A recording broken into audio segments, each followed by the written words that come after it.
আর যাই করো লাইফে ফোন দিয়ে কোনোদিন মোটো ব্লগ বানিও না, নাহলে কিন্তু হয়ে যেতে পারে তোমার সাথে অনেক বড় বিপদ। এখনকার দিনে আমি রাস্তায় বেরোলে দেখতে পাই অনেকে তার হেলমেটের সামনে এত বড় একটা ফোন মাউন্ট করে চলছে। এত বড় ফোন যখন তোমরা মাউন্ট করবে না, তখন তোমাদের ভিশন ফার্স্ট স্টেপ গার্ড হবে। বাইক চালাতে চালাতে তোমার নজর ফোনের দিকে যাবে। বাই চান্স যদি তোমার ফোন ওই মাউন্ট থেকে খুলে পড়ে যায়, তাহলে তোমার ফোন তো যাবেই, আর তার সাথে সাথে তোমারও বিপদ হতে পারে। আর আমি বলবো রাইডিং এর সময় তোমার সমস্ত ফোকাস সবসময় তোমার রাস্তায় হওয়া উচিত। আর সেই কারণে ভাই তোমাদের সেফটির কথা মাথায় রেখে আমি বলছি, কিছু টাকা বাঁচানোর জন্য তোমাদের লাইফটাকে কোনো সময় রিস্কের দিকে ঠেলে দিও না। আর চিন্তা নেই, আজকের এই ভিডিওতেই আমি তোমাদের সাথে বলে দেবো প্রপার মোটো ব্লগিং সেটআপ বানাতে গেলে কি কি লাগে। আমি যবে থেকে আমার মোটো ব্লগিং এর জার্নি শুরু করেছি, তবে থেকে আমি গোপ্রো ইউজ করেছি। আর মার্কেটে এখনকার দিনে আরো অনেক ক্যামেরা অ্যাভেলেবেল হয়ে গেছে, বাট সেগুলো আমি কোনোদিন ট্রাই করিনি। আর তোমরা চাইলে তোমাদের ইউজেস অনুযায়ী তোমরা বিভিন্ন ক্যামেরা কিনতে পারো। আর আমি এটা বলতে পারি, তোমরা যদি টপ নচ কোয়ালিটির মোটো ব্লগ করতে যাও, তাহলে কিন্তু তোমাদের গোপ্রো অথবা মার্কেটে আরো যেগুলো প্রিমিয়াম কোয়ালিটির অ্যাকশন ক্যামেরা আছে, সেগুলোতে তোমাদের ইনভেস্ট করতে হবে।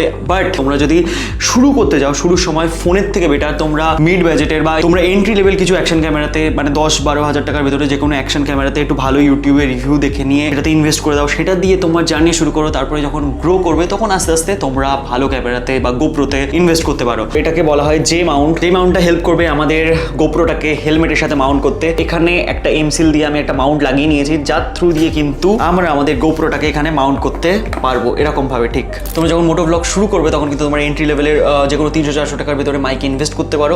ওটাতেও ভালো কোয়ালিটির অডিও রেকর্ড হয়। বাট যখন তোমরা হাই স্পিডে চলবে, তখন অডিও কোয়ালিটিটা একটু নষ্ট হয়। আমি বলবো সেগুলো কথা না মাথায় রেখে তোমরা শুরু করো তোমাদের মোটো ব্লগের জার্নি। আস্তে আস্তে গ্রো করতে করতে দেখবে সব কিছু ফিক্স হয়ে গেছে। আমারও কিন্তু একদিনে এত সুন্দর মোটো ব্লগিং সেট আপ রেডি হয়নি। তোমাদের কাছে ভালো কোয়ালিটির ভিডিও পৌঁছানোর জন্য আমি আমার দিক থেকে সমস্ত রকম এখন চেষ্টা করি। বাট তোমরা যারা বিগিনাররা রয়েছে, তারা কিন্তু একটা বেসিক অ্যাকশন ক্যামেরা দিয়ে তোমাদের মোটো ব্লগিং এর জার্নি শুরু করতে পারো।